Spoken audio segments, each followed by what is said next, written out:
मेरी तरफ से सभी को हैप्पी जन्माष्टमी। और मैंने भी अपना मंदिर जो है अच्छे से सजा लिया है।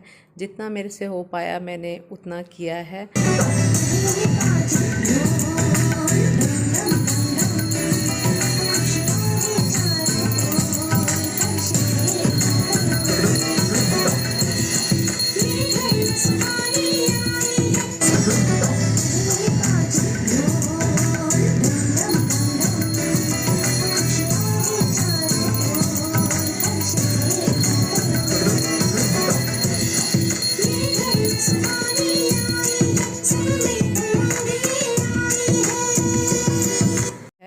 और सुबह की पूजा मैंने कर ली है। सुबह के लिए मैंने कान्हा जी को माखन मिश्री और तुलसी के पत्ते के साथ भोग रखा है और ड्राई फ्रूट का भोग लगाया है। और ये मैंने अखंड ज्योति जलाई है। आज मैं सारा दिन ये अखंड ज्योति रखूँगी।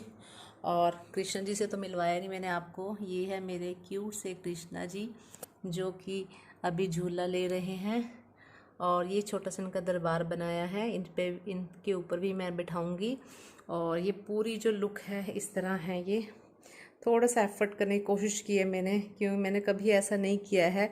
फर्स्ट टाइम है मैं ऐसे जन्माष्टमी बना रही हूँ, क्योंकि लास्ट टाइम मैं कान्हा जी को लेकर आई थी तब मुझे इतना नहीं पता था। और ये छोटा सा मैंने मंदिर या दरबार सजाया है। आपको कैसा लगा कमेंट सेक्शन में ज़रूर बताना। भी आज मैं खाना बनाऊंगी कान्हा जी के भोग के लिए, वो आप सारी रेसिपीज़ आपके साथ शेयर करूंगी। बस अब मैं खाना जो है भोग इनका तैयार करूंगी। मैंने यहाँ पर इनका पानी भी रख दिया है और फ्रूट्स रखे हैं। और फ्रूटी ऐसे ही लेकर आई थी मैंने, वो भी रख दिए इनके लिए। और यहाँ पर इनका खिलौने के लिए एक छुंछना लेकर आई थी मैं। और ये डमरू और इनकी गैयाँ। और नहा धुला के रात को मैं इसके ऊपर इन्हें बिठाऊंगी पटरी के ऊपर। अब मैं तैयारी करने जा रही हूँ भोग की। जब भी आप कान्हा जी के लिए भोग बनाएं तो हमेशा देसी घी यूज़ करें। यहाँ पर मैंने गाय का देसी घी यूज़ किया है। और फिर घी को गर्म करने के बाद मैंने इसमें कोकोनट पाउडर जो था उसको डाल के अच्छे से घी में ब्राउन कर लिया है। आपको थोड़ी सी जो फ्लेम है इसकी कम रखनी है, सो दैट कि ये जले नहीं। और धीरे धीरे करके आपने इसे लाइट ब्राउन कलर का कर लेना है। जब ये लाइट ब्राउन कलर का हो जाएगा तो उसमें आप 1 गिलास दूध मिला दीजिए। और दूध को आपने तब तक बॉईल करना है जब तक ये दूध जो है सूख नहीं जाता। बिल्कुल कोकोनट पाउडर में ये सारा मिक्स हो जाना चाहिए। तब तक आपने इसे अच्छे से हिलाते रहना है ताकि ये नीचे जल ना जाए। तो धीरे धीरे आप इसे हिलाते भी रहें। ये लड्डू भी मैं फ़र्स्ट टाइम बना रही थी। जब दूध बिल्कुल सूख जाएगा तो उसके बाद आपने 1 कटोरी जो है शुगर ऐड कर देनी है इसमें। और फिर जब आप इस शुगर डालेंगे तो जो चीनी भी है वो भी पानी छोड़ती है, आप देख सकते हैं। तो उसको भी आपने अच्छे से सुखा लेना है। और जब इसका भी पानी चीनी का सूख जाएगा तो आपने इसे ठंडा होने के लिए रख देना है। तो मैंने इसे बनाने के बाद एक प्लेट में डालकर एक फ़ैन के नीचे रख दिया था कि तब तक ये ठंडा हो जाए। फिर अब मैं बनाने जा रही हूँ खोए के लड्डू। जब भी आप खोआ ले तो इसको रूम टेम्परेचर पर ही रखें, क्योंकि जब आप फ्रिज से एक डायरेक्ट निकालेंगे तो ये जल्दी से मेल्ट नहीं होगा। तो मैंने इसे फिर रूम टेम्परेचर पर रखने के बाद इसे मैंने फिर पैन में डाल दिया। और इसको खोए को बनाने में मुझे लगता है मुझे ज़्यादा मेहनत लगी है। मेरा हाथ भी दर्द करने लग गया था। इसमें अच्छे से मैं इसको मिला रही थी, मिक्स कर रही थी ताकि इसमें किसी भी तरह की गांठें ना रह जाएं। और जब भी आप इसे बनाएं तो आपका जो फ्लेम है वो भी मीडियम पे ही होना चाहिए ताकि ये एकदम लग ना जाए। तो आपने इसी तरह हिलाते जाना है। जब ये बिल्कुल मुलायम हो जाएगा फिर आपने इसमें पनीर डाल देना है। थोड़ा सा पनीर लेना है आपने, आधी कटोरी, और फिर इसमें मिक्स कर देना है। फिर से आपको ज़्यादा मेहनत लगेगी और इसे अच्छे से मिक्स करना है ताकि जो पनीर है बिल्कुल नज़र ना आए। तो इसके लिए आपको अच्छे से इसको इसके अंदर मिक्स करना है, खोए के अंदर। तो आप देख सकते हैं काफ़ी टाइम लगा। आप ये 3 चीज़ें बनाई थी और मुझे 3 चीज़ें बनाने में 3 से 3.5 घंटे लग गए थे। और स्पेशली ये खोए के लड्डू बनाने में मुझे ज़्यादा टाइम लगा और ज़्यादा मेहनत भी लगी। और जब ये अच्छे से मिक्स हो जाएगा ना फिर आपने इसे भी ठंडा होने के लिए रख देना है, क्योंकि आपने लड्डू बनाने हैं तो आप इतनी गरम गरम पकड़ नहीं सकते। तो आप इसे भी ठंडा कर लें। जब तक मेरे ये खोए के लड्डू ठंडे होते हैं तो मेरे जो मैंने कोकोनट लड्डू बनाए थे वो मेरे अच्छे से ठंडे हो गए थे। तो मैंने इसे गोल गोल बना के और एक प्लेट पे मैंने जो कोकोनट पाउडर का जो पाउडर है वो मैंने ले लिया था। और फिर इसको लड्डू बनाने के बाद आप उसमें कोकोनट पाउडर में इसे अच्छे से रैप कर दीजिए, मिला दीजिए, ताकि जब आप खाएंगे तो कोकोनट का जो फ्लेवर है वो भी अच्छे से आएगा। और अब तो मैं इसे खा चुकी हूँ तो मैं भी बता सकती हूँ जो कोकोनट लड्डू बने थे बहुत ज़्यादा टेस्टी बने थे। ये नहीं कि मैंने बनाए थे, और मैं ऑनेस्टली बताऊँगी लड्डू बहुत ज़्यादा टेस्टी बने थे और मैंने ही खाए। मेरा बेटा इतना मीठा पसंद नहीं करता है तो उसने नहीं खाए थे, मैंने ही खाए, बहुत अच्छे से बने थे। और ये मेरे लड्डू बन के तैयार हो गए थे भोग के लिए। आपको कैसे लगे कमेंट सेक्शन में ज़रूर बताना मुझे। अब जो मैंने खोया बनाया था वो भी ठंडा हो गया था। इसमें मैंने बूरा डाला है जो चीनी को पीस के बनता है। इसमें मुझे ऐसे लगा कि इसमें थोड़ा बूरा और मुझे ज़्यादा डालना चाहिए था। जो लोग तो मीठा कम पसंद करते हैं उनके लिए तो ये बेस्ट थे, मगर मुझे ऐसे लगता है कि अगर मैंने खाया है तो इसमें थोड़ा मीठा और होना चाहिए था। तो मुझे ये अपनी गलती लगी है, बट खाने में ठीक था ये भी, बट मीठा और होना चाहिए था, बस मुझे ये लगा। तो नेक्स्ट टाइम जब मैं बनाऊंगी तो मैं ध्यान रखूंगी। और अगर आप भी बना रहे हो तो मीठा थोड़ा क्वांटिटी में ज़्यादा रखें, क्योंकि खोए में इतना मीठा नहीं था। इसी तरह मैंने इसे भी रोल करके लड्डू बनाए और इसे भी मैंने तैयार कर लिया। इसे मिक्स करने में थोड़ा मुझे ज़्यादा जोर लग रहा था, बस इस चीज़ का आप ध्यान रखें, मिक्सिंग अच्छी करें ताकि पनीर और जो खोया है वो अच्छे से मिक्स हो जाए। और ये भी एक एक प्लेट मैंने दोनों बना ली थी, क्योंकि फ़र्स्ट टाइम बनाया था तो मैंने क्वांटिटी थोड़ी कम ही रखी थी, भोग के लिए ही बनाया था। और ये खोए के लड्डू बनकर तैयार हो गए थे मेरे। अब बनाना था मुझे धनिए की पंजीरी। इसके लिए भी मैंने घी यूज़ किया है। आप घी डालें और घी डालने के बाद इसे भी आपने लो फ्लेम पे ही रखना है। और इसे गर्म करने के बाद इसमें मैंने डाल दिए मखाने, और आपने धीरे धीरे इसको भी ब्राउन कर लेना है। साथ साथ हिलाते रहें आप ताकि ये जल ना जाएं। और जैसे ही ब्राउन हो गए हैं तो मैंने इसे अपने बॉल में डाल लिया। देन मैंने इसमें घी डाला और फिर मैंने इसमें मिक्स किया है आमंड्स।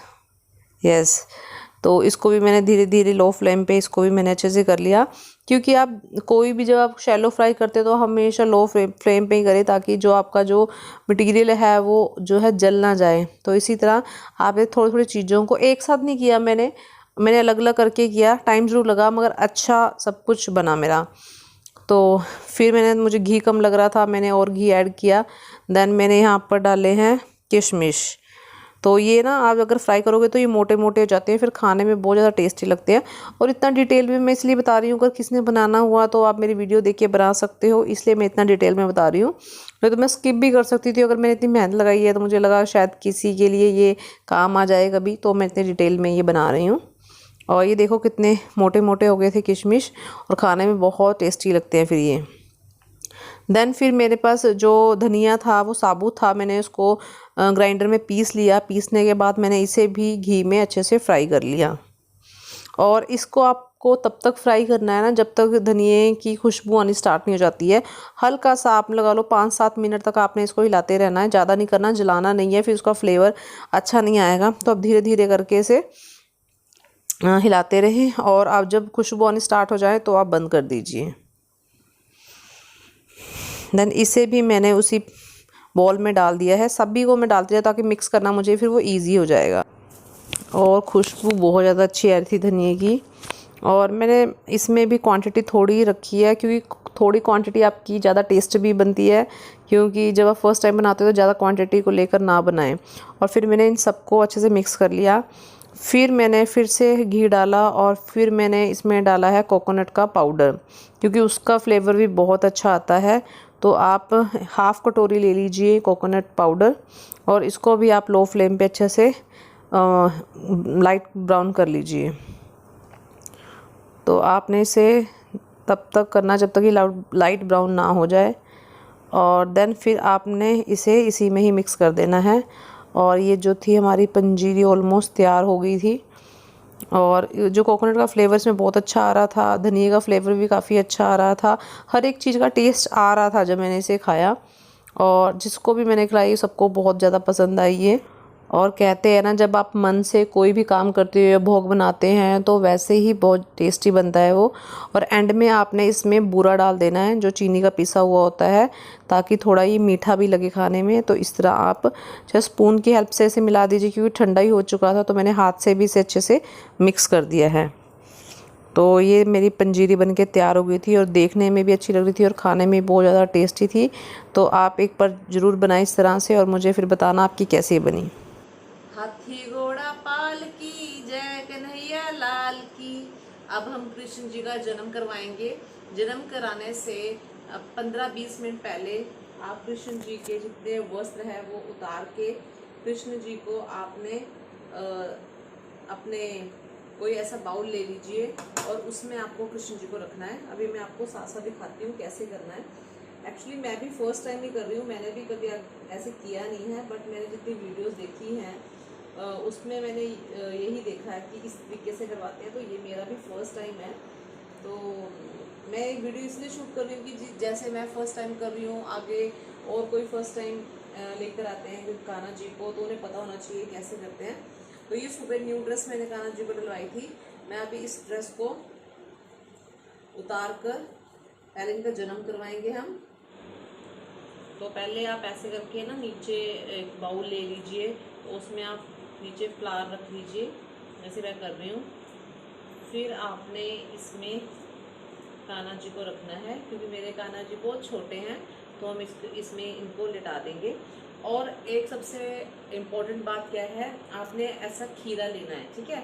आप ऐसे एक डंठल वाला खीरा हो सके तो वो आप ज़रूर लें। मुझे नहीं पता था कि ऐसे डंठल वाला लिया जाता है, आगे थोड़ी सी उसकी डंठल बनी हो तो आप ऐसा भी ले सकते हैं। अभी मेरे पास नहीं है, तो आप खीरे को इसमें ऐसे करके रख दें। आपने ऐसे बॉल लेना है, उसमें क्या करना है, पहले नीचे फ्लावर रखने हैं, फिर अपने कान्हा जी को इसमें सुला देना है। सुलाने के बाद आपने क्या करना है, फिर ऊपर से और फूलों को ढक देना है और साथ में खीरा रखना है। खीरा क्यों रखते हैं, इसकी क्या मान्यता है, वो मैं आपके साथ अभी शेयर करती हूँ मैंने ऐसे क्यों रखा है। अब मैं आपको बताती हूँ हम खीरे में कृष्ण जी का जन्म क्यों करवाते हैं। जैसे एक महिला के गर्भ में से बच्चा निकलता है, इसी तरह जो कृष्ण जी का जब जन्म होना होता है उससे पहले हम एक खीरा लेते हैं, या तो हम उसके बीच में से उसे काट लेते हैं, और अगर आपका छोटा कान्हा है तो आपको बीच में रख के फिर फूलों से ढक के उसको रख देते हैं। जैसे कि एक महिला के गर्भ से बच्चे को निकालते हैं, इसी तरह खीरे को भी खीरे में से हम कान्हा जी को निकालते हैं, इस तरह हम जन्म करवाते हैं। या फिर अगर आपके कान्हा जी बड़े हैं, वो खीरे को अगर आप कट करके नहीं रख सकते कि उसमें से कान्हा जी बैठ पाएँ, तो आप मेरी तरह, जैसे मैंने साइड में खीरा रख दिया है, आप इस तरह रख दीजिए। अगर आपके घर के परिवार के मेंबर ज़्यादा हैं तो 2 या 3 खीरे भी रख सकते हैं, क्योंकि इसको आपने प्रसाद के रूप में सबको बांट कर खाना होता है। अभी हम कम मेंबर हैं तो मैंने एक ही रखा है। और ऐसे चुन्नी आप दुपट्टे से इसको ढक के रख दीजिए। ये जो आपने काम करना है ये कम से कम 15-20 या आधा घंटा पहले आपने करना है। फिर फूलों से अच्छे से ढक कर पूरे 12 बजे आपने दुपट्टे को हटाना है और कृष्ण जी का जन्म करवाना है, और फिर हम उसको नहलाएंगे, जो कि मैं आपके साथ शेयर करूँगी। मुझे भी नहीं पता था इस खीरे का क्या महत्व है, मैंने भी गूगल पर सर्च किया तब मुझे पता चला, क्योंकि मैंने भी फ़र्स्ट टाइम ही ये सब कुछ किया है। मुझे लगा मुझे ज़रूर शेयर करना चाहिए। मेरे जैसे कई ऐसे लोग होंगे जो फ़र्स्ट टाइम कान्हा जी को रख रहे हैं अपने घर में, तो उनको प्रोसीजर नहीं पता होगा, तो आप इस तरीके से कर सकते हैं। जब आपने खीरे को काटना है तो आपने नाइफ़ या चाकू का जो है उपयोग नहीं करना है। आपने 1 रुपये का सिक्का लेना है और ऊपर से उसे कट करना है, जैसे कि माँ के गर्भ से जब नाली से काट कर बच्चों को अलग करते हैं, इसी तरह आपने खीरे को जो ऊपर का उसका पार्ट होता है उसको काट कर अलग करना है, और एज ए प्रसाद फिर आप सारे घर के खा सकते हैं। तो अभी मैंने कर दिया है। अब मैं मेरा भोग जो है मेरा बना चुकी हूँ, मैं वो आपके साथ मैं शेयर कर चुकी हूँ वीडियो। और अब मैं जा रही हूँ खाना बनाने के लिए, क्योंकि हम ज़्यादा मेंबर नहीं है, तो मैंने एक ही सब्ज़ी बनाई है और साथ में मैं बनाऊँगी पूरी, और जो खीरा है वो काट के हम दोनों जने खाएंगे। तो अब मैं तैयारी करती हूँ। मैंने पंचामृत भी नहीं बनाया, मैं अभी बनाने जा रही हूँ, क्योंकि वो ज़्यादा खट्टा हो जाता है, क्योंकि दही वगैरह तो ज़्यादा देर अच्छा नहीं लगता वो, तो मैं वो अब बनाऊँगी। मैं ये पूरे 12 बज गए हैं, अब हम कान्हा जी का जन्म करवाने जा रहे हैं। ये रे हमारे कान्हा जी, हाथी घोड़ा पाल की जय कन्हैया लाल की। अब हम इन्हें पंचामृत से स्नान करवाएंगे। ये रहा, मैंने सब कुछ रेडी करके रखा हुआ है। ये रहा मेरा पंचामृत। अब हम इससे इनको स्नान करवाएंगे, इनको यहाँ बीच में बिठाएंगे। सबसे पहले मैं इनके ऊपर डालूंगी गंगा जल।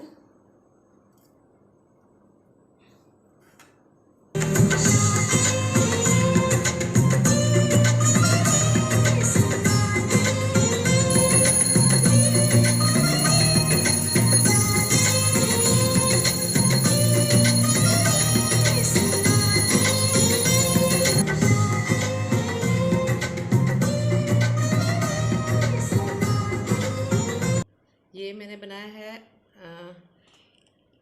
पंच अमृत जो मिलाते हैं, और ये मैंने आपको रेसिपी भी दिखा दी है जो मैंने बनाए थे आज। ये कोकोनट के लड्डू बनाए हैं, और ये मैंने बनाए हैं खोए के लड्डू, और ये है धनिया पंजीरी। अब ये मेरे कान्हा जी को लग रहा है भोग, जो मैंने इनके लिए बनाए थे ये।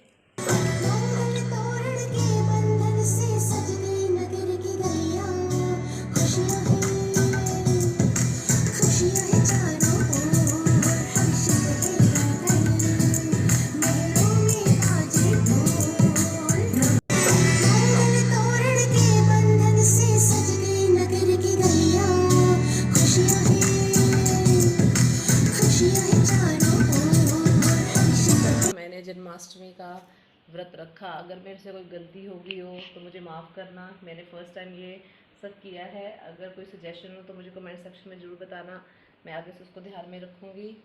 तो मिलते हैं नेक्स्ट वीडियो में। Bye, take care and happy Janmashtami to all. Radhe Radhe.